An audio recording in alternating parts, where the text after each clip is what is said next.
ಕಲಬುರಗಿ ತಳವಾರ ಸಮುದಾಯಕ್ಕೆ ಎಸ್ಟಿ ಪ್ರಮಾಣಪತ್ರ ನೀಡುವಂತೆ ಒತ್ತಾಯಿಸಿ ಇಂದು ಕಲಬುರಗಿಯ ಜಿಲ್ಲಾಧಿಕಾರಿ ಕಚೇರಿ ಎದುರು ಬೃಹತ್ ಪ್ರತಿಭಟನೆ ನಡೆಯಿತು.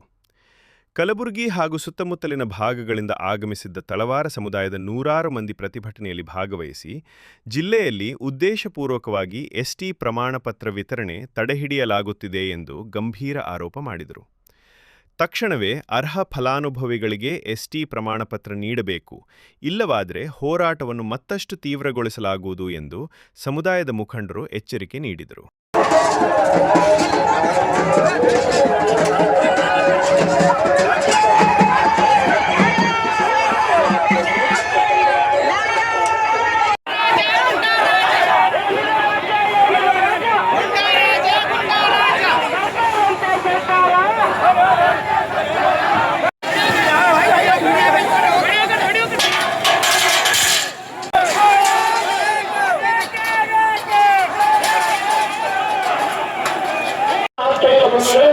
ಅದಕ್ಕಾಗಿ ಭಾರತ ದೇಶ